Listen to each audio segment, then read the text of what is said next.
주님께서 주시는 축복의 날, 복이 가득한 날인 줄 믿습니다. 대림절 셋째 주일을 맞이하며 예수 그리스도의 이 땅에 오심을 고대하며 그 놀라운 은혜를 베풀어 주신 하나님께 감사와 영광을 올려드립니다. 오늘 이 시간에는 값없는 은혜라는 제목으로 우리 말씀과 은혜를 함께 나누겠습니다. 세계적인 부호였던 강철한 카네기는요, 그의 사무실에 이런 그림이 걸려 있었어요. 근데 유명한 화가의 그림도 아닙니다. 그저 무명의 누군가가 그렸는지도 알지 못하는 그런 이 그림이 걸려 있었다고 해요. 근데 이 그림은 사연이 있습니다. 강철한 카네기가 가난하고 배고프던 시절 세일즈맨으로 이 집 저 집 방문하면서 물건을 팔았는데 어느 노인의 집에 이 그림이 걸려있는 것을 보았어요. 근데 카네기에게 이제 그 마음에 눈에 들어왔던 것은 그림보다는 그 밑에 써있는 글귀였다고 합니다. 반드시 밀물이 밀려오리라. 그날 나는 바다로 나아가리라. 그때 이 글귀가 이 카네기의 머릿속에서 오랫동안 사라지지 않았다고 해요. 그래서 28살이 되던 해에 그 노인을 기어코 찾아가서 할아버님께서 만약에 이 세상을 떠나신다면 이 그림을 나에게 주실 수 없습니까? 부탁을 드렸다고 합니다. 그래서 노인이 그 청을 들어주었다는 거예요. 카네기는 이 그림을 받고 일평생 반드시 밀물 때가 온다 라는 이 말을 그의 생활 신조로 삼았다고 합니다. 저는 이 글귀를 보면서 이런 마음이 들었습니다. 그렇구나. 우리는 밀물을 만들 수 없는 연약한 존재구나. 그러나 밀물이 올 때 우리는 노를 들고 배를 저어 더 빨리 앞으로 갈 수가 있구나. 여러분, 복음도 그렇습니다. 인간 어느 누구도 스스로 구원할 수 없어요. 자신도 구원할 수 없고 남도 구원할 수 없습니다. 다만 우리 인간은 하나님께서 주시는 복음의 그 은혜가 왔을 때 예수 그리스도를 믿어서 그 구원의 방주에 올라타기만 하면 된다는 거예요. 이스라엘 백성들이 애굽에서 구원받았을 때 광야에서 인도하신 하나님께서 저들에게 이런 말씀을 주셨습니다. 한번 읽어보면 좋겠습니다. 내가 애굽 사람에게 어떻게 행하였음과 내가 어떻게 독수리 날개로 너희를 업어 내게로 인도하였음을 너희가 보았느니라. 아멘. 여러분, 우리는 예수 그리스도의 십자가 은혜로 업혀가는 인생입니다. 내가 가는 인생이 아니에요. 내 공로로, 내 행함으로 여러분 이렇게 우리가 가게 되는 것이 아니에요. 값없이 주신 하나님의 은혜로 우리는 주님의 그 등 위에 업혀가고 있는 인생입니다. 우리가 이 사실을 잘 깨닫고 값없이 주신 그 은혜를 잊지 않고 늘 감사하며 주님 오심을 거대하는 이 대림절, 이 은혜가 더욱더 깊이 깨달아져서 정말 하나님께 영광 올려드리는 우리 교회가 되기를, 여러분들이 되기를, 부족한 제가 되기를 예수님의 이름으로 간절히 축원드립니다. 첫 번째는요, 우리는 행함으로 은혜를 얻는 것이 아닙니다. 세례 요한의 아버지 제사장 사가랴와 그리고 그의 아내 엘리세벳에게는 나이가 많을 때까지도 자녀가 없었어요. 그러던 차에 사가랴가 제사장의 전례에 따라 성전에 들어가서 그 직무를 하는데 하나님의 사자가 나타납니다. 아들을 낳게 될 것인데 그 이름을 요한이라 하라. 그리고 엘리사벳은 이제 좀 나이 많은 이제 나이에 임신을 하게 되었습니다. 이 일이 있은 지 6개월이 지난 어느 날, 오늘 본문 26절에 보니까 천사 가브리엘이 하나님의 보내심을 받아서 갈릴리 나사렛이라는 동네에 이르게 되었어요. 그리고 처녀 마리아에게 가브리엘이 나타났다는 것이죠.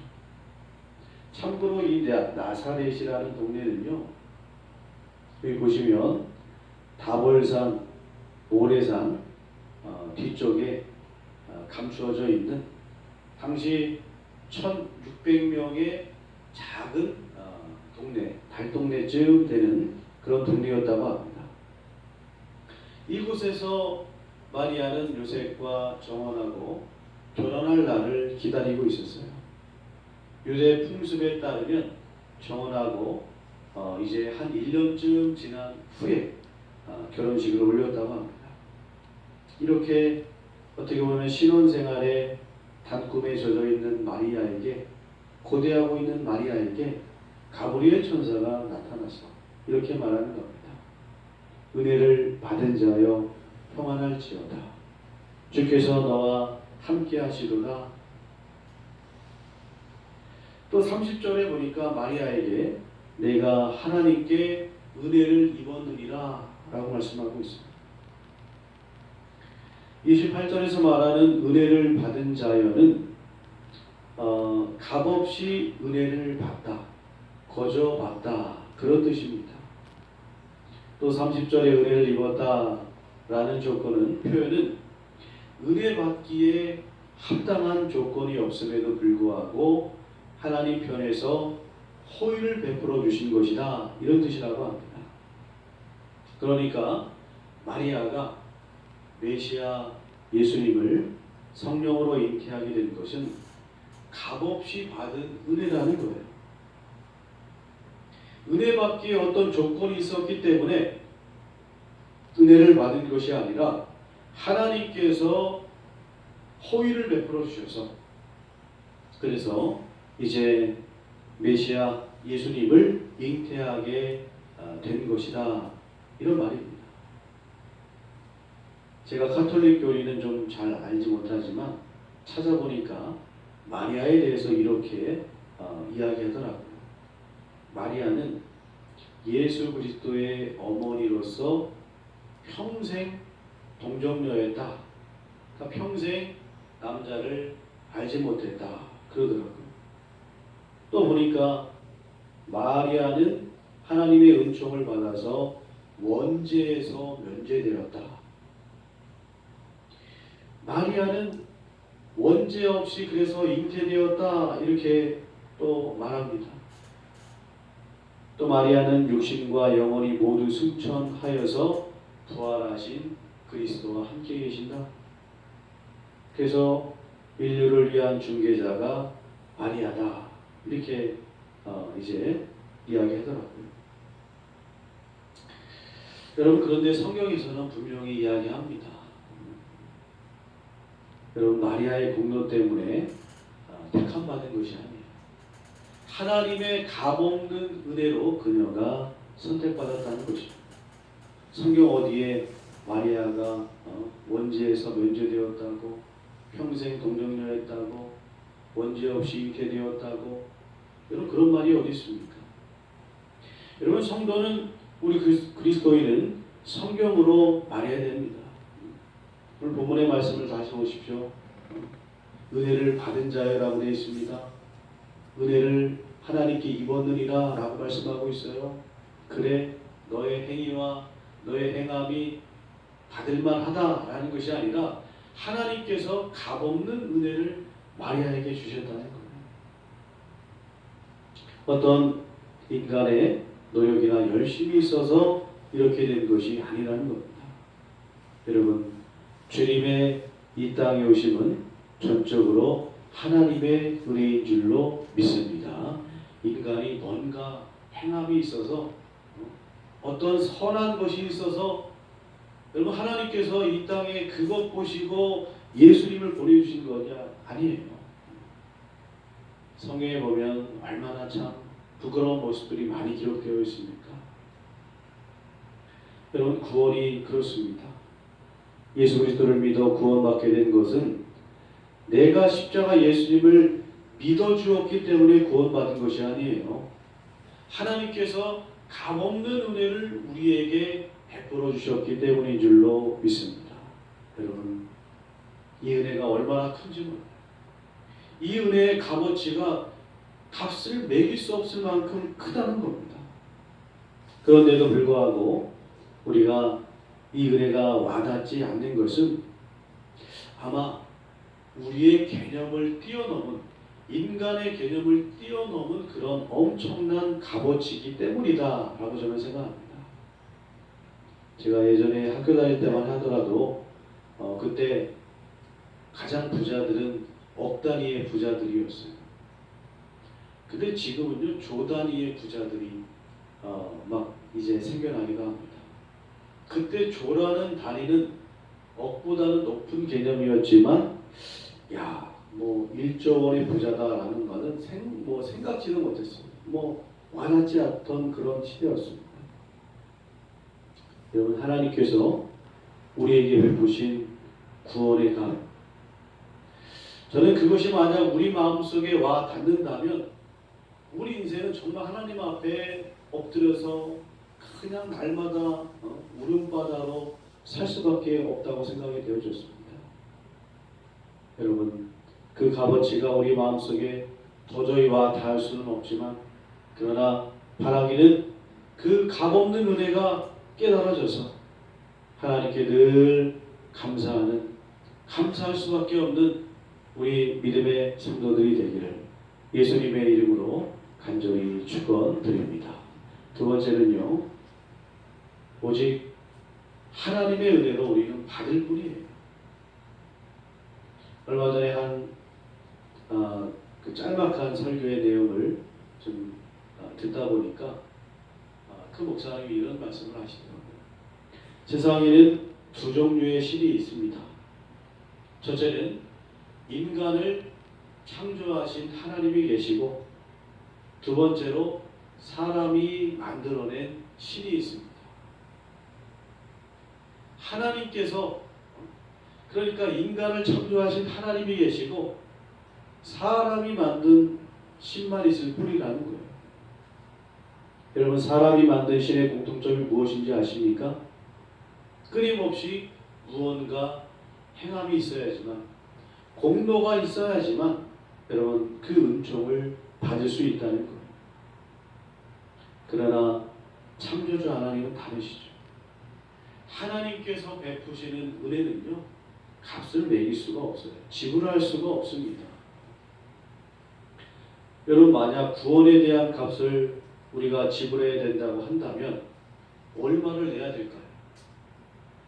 예수님의 생명값이 얼마일까요? 얼마를 내면 합당할까요? 천국 시민이 되는데 드는 비용, 그것도 영원한 천국 시민권입니다. 그럼 미국 시민권이나 유럽의 시민권을 획득하려면 몇 억의 돈이 있어야 되잖아요. 그뿐입니까? 조건이 맞아야 되고. 그런데 영원한 천국 시민권입니다. 얼마를 가지고 있어야 이 시민권을 얻을 수 있을까요? 돈으로 환산할 수가 없는 거예요. 여러분 이 땅에서 하나님께서 베푸시는 값없는 은혜가 얼마나 많은 줄 아십니까?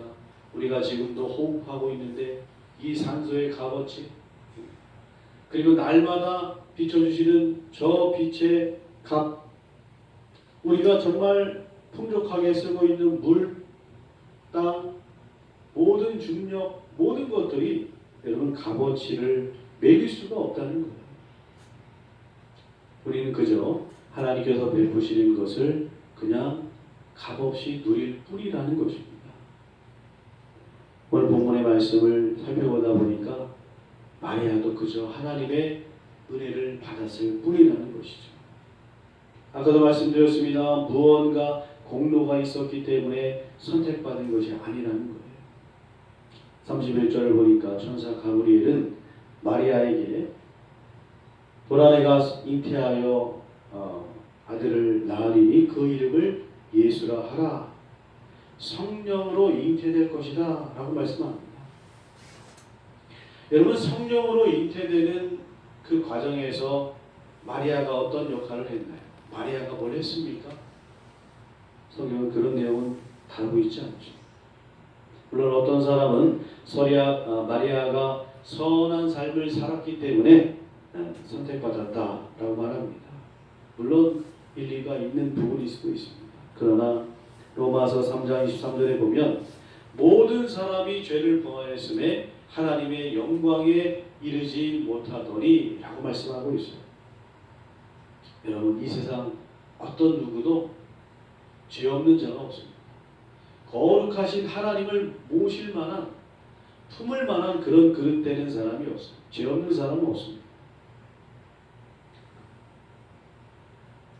또 32절에 보니까 지극히 높으신 이의 아들로 일컬어질 것이다 라고 말씀하고 있어요. 여러분, 제가 성경을 보니까 예수님의 제자 베드로를 빼고는 그 누구도 예수님이 하나님의 아들이십니다, 지극히 높으신 하나님의 아들입니다 라고 부른 사람이 없었습니다. 오히려 귀신들이 그냥 하나님의 아들입니다 라고 이야기했을 뿐이죠. 대신에 세례 요한에게 예수님께서 세례를 받고 나신 후에 그리고 변화산에서 하나님께서 말씀하십니다. 이는 내 사랑하는 아들이니라 라고 하나님께서 불러주셨다는 거예요. 그러니까 이렇게 일컬어질 것은 사람의 어떤 존경과 영광으로 불려지는 것이 아니라 하나님께서 그렇게 불러주신다는 거예요. 전적으로 하나님께서 은혜를 베풀어 주신다는 겁니다. 또 33절의 말씀을 보십시오. 영원히 야곱의 집을 왕으로 다스리실 것이며 그 나라가 무궁하리라. 여러분, 성경에는 예수님께서 다윗의 후손으로 오실 것이라고 예언되어 있죠.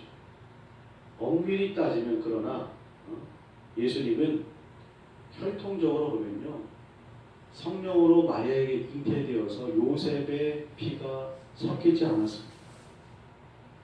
그리고 다윗 왕권 역시 남유다가 멸망되면서 더 이상 회복되지 못했습니다. 이러한 사실들을 살펴볼 때 여러분, 이것은 다윗의 왕권이 회복된다는 말이 아니라 하나님께서 세우시는 영원한 나라의 왕권이 회복되어진다라는 그런 말씀입니다. 하나님께서 은혜를 베풀어 주신다는 그런 말이죠. 여러분, 다윗의 후손으로 태어났기 때문에 그 나라가 무궁한 것이 아니라 하나님의 은혜 때문에 그 나라가 무궁하게 된다는 사실입니다. 여러분, 예수님 분명 마리아를 통해 태어나셨어요. 그러나 마리아는 하나님의 은혜를 받았을 뿐입니다. 우리는 하나님께로부터 받는 이 은혜를 여러분 기뻐해야 됩니다. 지금 내가 받아 누리고 있는 이 값없는 은혜, 사람이 큰 것, 크고 귀한 것, 이런 것으로 기준으로 따지지 말고 지금 우리 교회가 지금 여기 우리가 앉아있고 서 있는 이 모든 과정 속에서 하나님이 베푸시는 그 놀라운 은혜를 우리는 기뻐해야 된다는 사실입니다. 지금 우리는 하나님의 큰 은혜를 받고 있어요.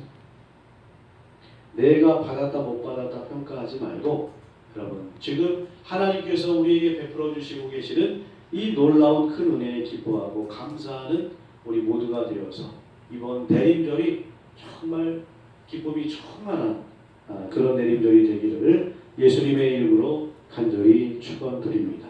세 번째로, 하나님의 은혜는 능치 못함이 없으시다는 거예요.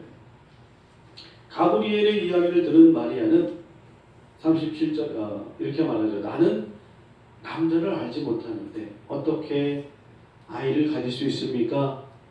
그러자 가브리엘이 말하죠. 뭐라고 말하느냐? 37절의 말씀 함께 읽어보겠습니다. 대저 하나님의 모든 말씀은 능하지 못하심이 없느니라. 이 말을 들었던 마리아 이렇게 말합니다. 말씀대로 되기를 바라나이다 하고 순종하였습니다. 우리가 앞서 마리아의 어떤 공로가 있어서 메시아를 잉태하게 된 것이다. 어떤 공로 때문이 아니라 하나님의 은혜로 메시아를 잉태하게 된 것이다 라는 것을 살펴보았습니다. 그런데 또 오해하지 말아야 할 것은 하나님의 은혜에 우리의 행함이나 이런 것이 없기 때문에 그럼 마음만 잘 간직하고 행실은 막 살아도 되겠네 라고 생각해서는 안 된다는 것이죠. 죄 가운데 막 살아도 된다는 말이 아니에요. 야고보서 2장 14절에서는 이렇게 말씀하고 있습니다. 내 형제들아, 만일 사람이 믿음이 있노라 하며 행함이 없으면 무슨 유익이 있으며 그 믿음이 능히 자기를 구원하겠느냐?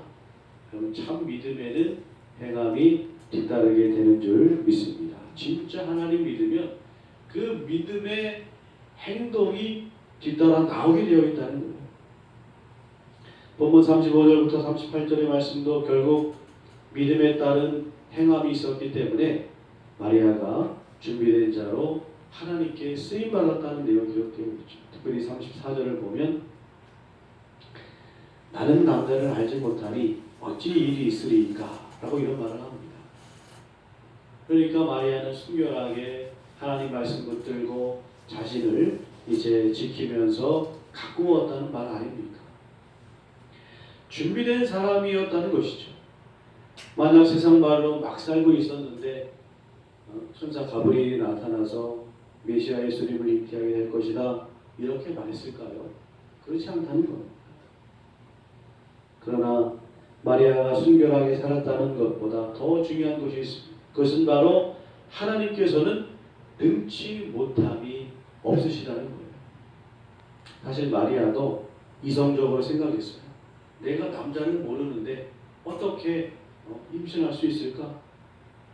마치 아브라함과 사라가 우리가 이렇게 나이가 많은데 어떻게 아들을 가질 수 있을까? 이런 반응과 비슷하죠.